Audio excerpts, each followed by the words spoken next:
बाकी नए टास में थोड़ी मेहनत ज्यादा है, मेहनत ज्यादा करनी पड़ेगी। स्प्रे ज्यादा करनी पड़ेगी। माल में हो तो उसमें स्प्रे कर दो, पौधे में जड़ में हो तो ड्रिप से कर दो।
किसान भाइयों नमस्कार। फार्मिंग चैंपियंस यूट्यूब चैनल पर आप सभी किसान भाइयों का हार्दिक स्वागत है।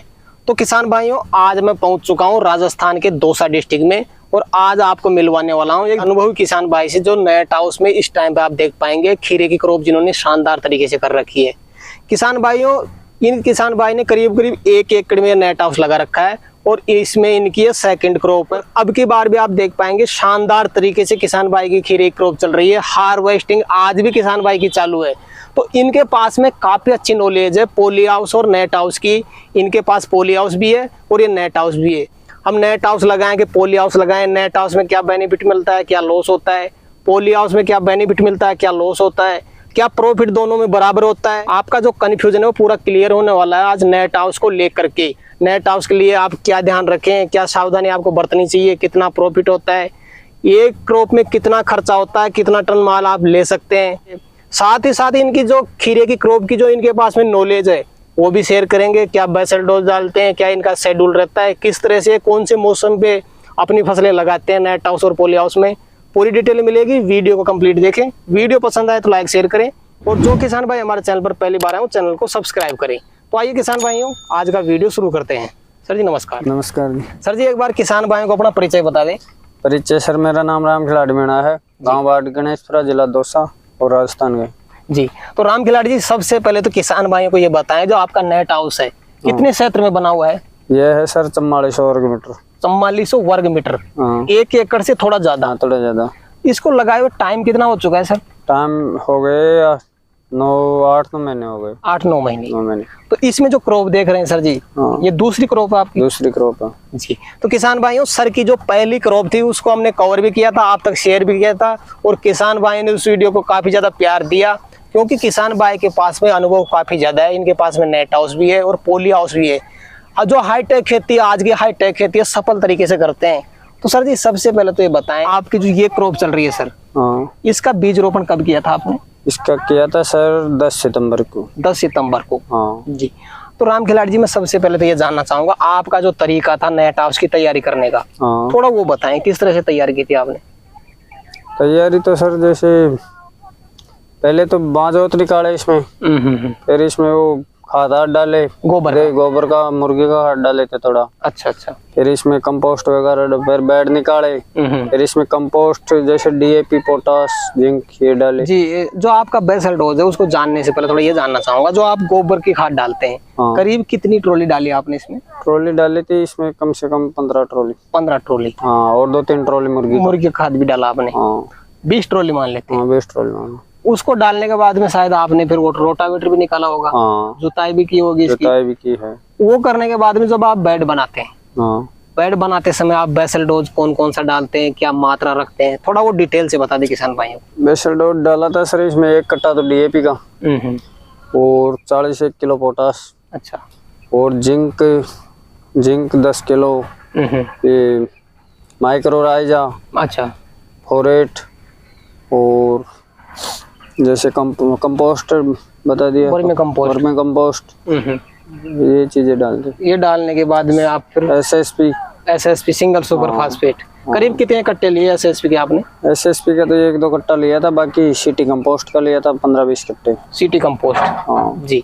तो सर जी डीएपी, पोटाश, यही चीजें डाली आपने। ये डाला। कई किसान भाई क्या करते हैं कि पहले कच्ची बेड बनाते हैं, हाँ फिर उसके बाद में बेसल डोज डाल के पक्की बेड बनाते हैं। हाँ, आपका भी यही तरीका यही रहता है? तरीका, पहले कच्चे बेड निकाले, फिर बेड निकाल के बेसल डोज दे के फिर वापस दोबारा बेड निकाले। बेड निकाला। हाँ। बेड से बेड के बीच में आपने कितनी जगह रखी हुई है? बेड से बेड के बीच में तो सर ये देख लो 1 मीटर की समथिंग है। 1 मीटर। तो इतनी तो किसान भाई को रखनी भी चाहिए हाँ, मेरे रखनी हिसाब से। चाहिए इतनी। क्योंकि जब आप तुड़ाई करते हैं, खरपतवार भी कई बार हो जाती है, उसको भी निकालना पड़ता है, तुड़ाई भी करते हैं, तो इतनी जगह रखनी चाहिए। डोलना भी, फिर ये गैप कम रहते थे, पत्ते ये बिड़ जाते हैं। स्प्रे करते हैं तो स्प्रे की इधर से इधर आती है, और फिर हवा नहीं लगेगी तो हवा शायद नहीं फिर भी लगेगी। अपना जो माल है वो सेट नहीं होगा। हाँ। जी। तो सर जी करीब कितने बीज लगाए आपने? बीज लगाया था सर इसमें 9,000 के। 9,000 के करीब हाँ। बीज रोपण करते हैं। बीज से बीज की कितनी दूरी रखी है आप? बीज से बीज की सर्दी में सर 50 सेंटीमीटर, गर्मी में 60 सेंटीमीटर। गर्मी में 60। हाँ, अभी पौधे ज्यादा लगाते हैं, गर्मी में कम। गर्मी में कम लगाते हैं। हाँ। तो इस जो क्रॉप है इसको सर्दी वाली क्रॉप मान सकते हैं अपन। हाँ सर्दी में। इसकी जो फ्रूटिंग है वो भरपूर पूरी सर्दी चलेगी आपने। हाँ पूरी सर्दी। जी।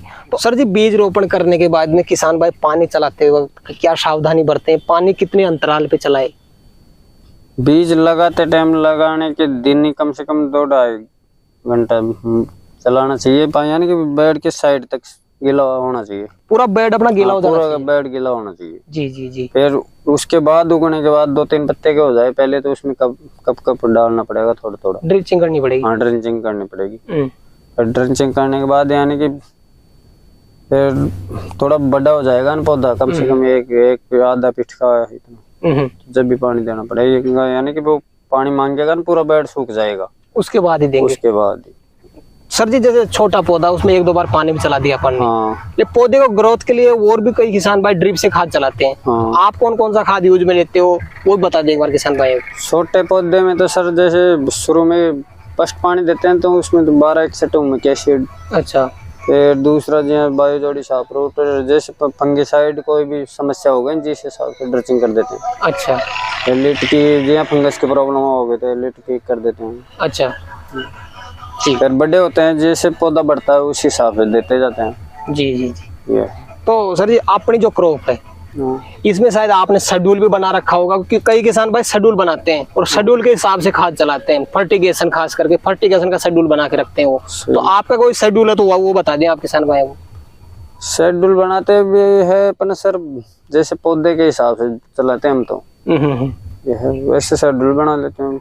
तो क्या शेड्यूल बनाना सही रहता है या फिर पौधे को देख करके खाद चलाना सही रहता है आपके हिसाब से?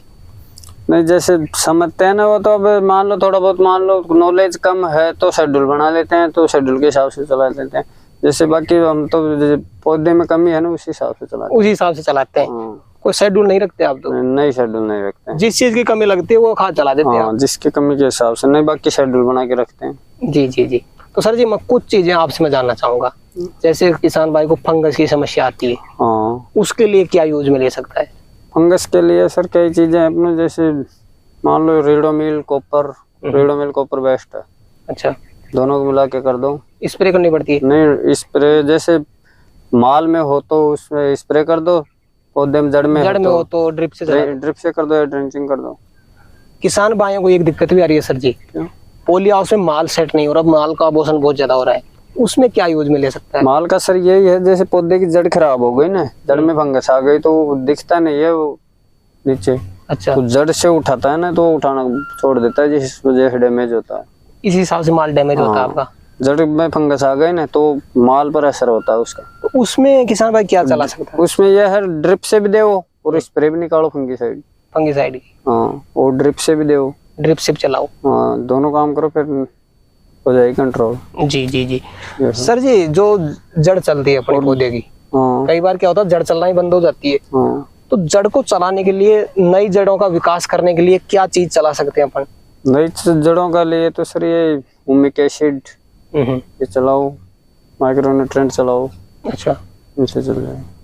जी। सर जी कई बार क्या होता है अपना जो माल है, माल सेट भी हो जाता है लेकिन माल फुलाव नहीं लेता, शाइनिंग नहीं बना पाता, माल में कलर नहीं बन पाता, तो उसके लिए किसान भाई क्या कर सकता है?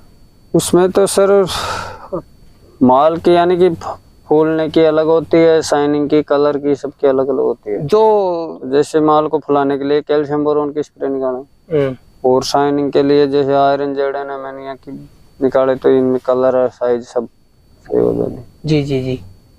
तो सर जी आपकी क्रॉप करीब 40 दिन की हो चुकी है। हाँ करीब कितनी बार हार्वेस्टिंग कर लिया आपने इसकी? सर इसमें तीसरी बार कर लिया, और अब थोड़ा डाउन पड़ गया माल, अब वो सेट हो रहा है। ऊपर नीचे का तो तोड़ लिया जी जी और ऊपर अब सेट हो रहा है। जी जी। तो अब धीरे धीरे ऊपर का माल भी आपका सेट होने लग गया है। हाँ अब ऊपर का सेट हो गया, नीचे का तो लगभग निकाल लिया, हार्वेस्ट कर दिया आपने हाँ। पूरा माल। जी जी जी। तो तीसरी बार आपकी आज हार्वेस्टिंग चल रही है। हाँ जो आपकी दूसरी बार हार्वेस्टिंग की थी आपने, हाँ। इससे पिछली बार हाँ। करीब कितना माल निकाला था उसमें? तीसरी बार में थी सर 136 निकलती 22 किलो की। 136 22 किलो की। हाँ। फर्स्ट बार में और सेकंड बार में कितना निकाला आपने? फर्स्ट में 20-30 थे, फिर 40-50 थे, फिर ऐसे बड़े धीरे धीरे माल बढ़ रहा है अपना। बढ़ रहा था। और अब थोड़ा यानी कि आज कम है, 60 के समथिंग है। आज पिछली बार से फिर माल अगली थोड़ा कम बार निकला है। हाँ फिर धीरे धीरे वापस बढ़ जाएगा। बढ़ जाएगा। जी। तो मार्केट से सर क्या दाम मिल पा रहा है अभी के टाइम, क्या दाम चल रहा है? मार्केट इस टाइम तो सर बढ़िया है, यानी कि 30 से लेके 35-37 तक है। इतना बाकी पहले 10-15 दिन पहले 40-45 तक भी हो गए थे। कहाँ पे सेल कर रहे हो माल? जयपुर मोहाना मंडी। हाँ। तो कुछ ट्रांसपोर्ट वगैरह की सुविधा है कि आपका खुद का साधन? नहीं सर इसका तो अपना खुद का ही साधन है, खुद की गाड़ी है। पिकअप है आपके पास? हाँ पिकअप है। जी जी जी। तो सर जी किसान भाइयों को एक बार बार कमेंट भी कर रहे थे किसान भाई, कंफ्यूजन में मेरे हिसाब से नए किसान भाई का बार सोचते भी हैं हाँ। कि भाई पॉली हाउस लगाएं कि नेट हाउस लगाएं। तो आपके पास पॉली हाउस भी है और नेट हाउस भी है, तो आप नए किसान भाई को क्या सजेस्ट करना चाहेंगे कि पॉली हाउस लगाएं कि नेट हाउस लगाएं? देखो पॉली हाउस भी लगा सकते हैं या नेट हाउस भी, कुछ भी लगाओ। बाकी नेट हाउस में थोड़ी मेहनत ज्यादा है, मेहनत ज्यादा करनी पड़ेगी। स्प्रे ज्यादा करनी पड़ेगी। बाकी माल में कोई फर्क नहीं है, माल बराबर ही निकलेगा, नेट हाउस हो चाहे पॉली हाउस। तो सर जी मेहनत की थोड़ी मैं जानकारी लेना चाहूंगा, मेहनत इसमें ज्यादा क्यों है पॉली हाउस से? मेहनत यह है, मान लो बारिश आ गई तो इसमें चारा हो जाता है, खरपतवार हो जाती है। खरपतवार ज्यादा हो जाती है। दूसरा कीटाणु बाहर से आ जाते हैं इसमें। जी जी जी। तो उनके लिए स्प्रे ज्यादा करनी पड़ती है। जी बिल्कुल। बाकी और कोई फर्क नहीं है। इंसेक्टिसाइड का खतरा ज्यादा रहता है, इंसेक्टिसाइड का खतरा ज्यादा रहता है इसमें, पॉली हाउस की बजाय ज्यादा रहता है इसमें, क्योंकि ये नेट से बना हुआ होता है, इसमें बाहर के कीट भी अंदर आ जाते हैं अंदर। और जो पॉली हाउस होता है वो पूरा पॉलीथीन से बना हुआ होता है, पैक रहता है पूरा, तो उसमें बाहर के कीट अंदर नहीं आते। जी। तो सर जी मेरे हिसाब से किसान भाई पॉली हाउस की तरफ जा सकते हैं जिनके पास में पानी नहीं है, और जिनके पास में पानी, मीठा पानी अगर मौजूद है, पानी उनके पास है, बोरिंग में हो, कुएं में हो, किसी भी तरीके से, तो वो नेट हाउस लगा सकते हैं। जी। आपको इसकी कॉस्ट कितनी पड़ी थी सर नेट हाउस की? इसकी तो सर हम तो बना सब्सिडी लगवाई थी। अच्छा। इसकी पड़ी थी कम से कम 12-13 की समथिंग। अपने पैसों से लगाया था आपने? पूरा कंप्लीट, जिसमें वायर फायर ये सब पूरा कंप्लीट था ये। जी जी। तो सर जी जो आपकी फर्स्ट क्रॉप है वो कितने की सेल कर दी थी आपने मार्केट में, थोड़ा वो बता दें किसान भाइयों को। अपने फर्स्ट क्रॉप कर दी थी सर, थोड़ा मार्केट भी डाउन मिला था, पर जिस हिसाब से 9-10 के समथिंग हो गई। 9 लाख 10 लाख के लगभग। 9-9.5 के। कितने टन माल निकाल लिया था सर उसमें से? टन निकला था सर 45-50 के समथिंग, 50 के समथिंग निकला था। 50 के लगभग। जैसे आपका 4400 वर्ग मीटर का ये नेट हाउस है, दोनों फसल में कितना खर्चा हो जाएगा अपना इसमें? दोनों सर में यानी 2-4-5 लाख का खर्चा मान लो है दोनों फसल का। और उम्मीद कितनी लगा सकते हैं कि दोनों फसल से कितना बचा सकते हैं खर्चा निकाल करके? उम्मीद तो देखो दोनों का एवरेज यानी कि 10 का 20 का आ जाएगा तो 5 लाख खर्च मान लो, 15 लाख में बच जाएंगे। 15 लाख अपन बचा लेंगे इसमें से। 14-15 बच जाएंगे। तो इतनी उम्मीद आपको है कि 15 लाख बचा लेंगे? इतनी तो। जी जी जी। और जो पॉली हाउस है सर उसमें क्या इतना ही बेनिफिट हो जाता है? वो उसमें भी इतना आता है, बराबर ही होता है। जी। तो खास करके सर जी नए किसान भाई को क्या सजेस्ट करना चाहेंगे, क्या गाइड करना चाहेंगे अपनी तरफ से, आप उनको क्या कहना चाहेंगे एक बार उनको जरूर बता दी। अपनी तरफ से तो यह है, चाहे नेट हाउस जिनके पास यानी पानी की समस्या हो तो पॉली हाउस लगा लो, बाकी नेट हाउस में भी फसल इतनी होती है, इतनी हो जाती है। दूसरी बात जैसे मिट्टी थोड़ी टाइट हो ना तो उसमें नेट हाउस सर्दी वो बारिश के लिए सक्सेस नहीं है। अच्छा अच्छा। इसमें मान लो बारिश की फसल चल रही है, बारिश रुकी नहीं तो पौधे खराब हो जाते हैं। जी जी जी। तो ये भी समस्या है, मिट्टी की भी थोड़ी वो मिट्टी पे भी डिपेंड करती है वो चीज। हाँ। अगर रेतीली मिट्टी है तो हाँ, फिर रेतीली मिट्टी हो तो नेट हाउस लगा सकते हैं। हाँ, बाकी फसल पॉली हाउस में गर्मी में नहीं लगा सकते, मई जून में, और इसमें लगा सकते हैं। तो ये बेनिफिट मिल जाता है इसमें। हाँ, इसमें यानी कि बारिश में समस्या है थोड़ी, और उस पॉली हाउस में गर्मी में है। जी जी जी, तो ये है, बात बराबर है। बराबर आ जाती है। हाँ। जी, तो सर जी आज किसान भाइयों के लिए आपने समय निकाला और काफी अच्छी जानकारी किसान भाइयों तक पहुंचाई, उसके लिए आपको बहुत बहुत धन्यवाद। बहुत बहुत धन्यवाद। धन्यवाद सर। तो किसान भाइयों जानकारी कैसी लगी हमें कमेंट करके जरूर बताएं। वीडियो पसंद आए तो लाइक शेयर करें, और जो किसान भाई हमारे चैनल पर पहली बार आए हैं वो चैनल को सब्सक्राइब करें। तो किसान भाइयों आज के लिए इतना ही, मिलते हैं नई वीडियो में, तब तक के लिए जय जवान जय किसान।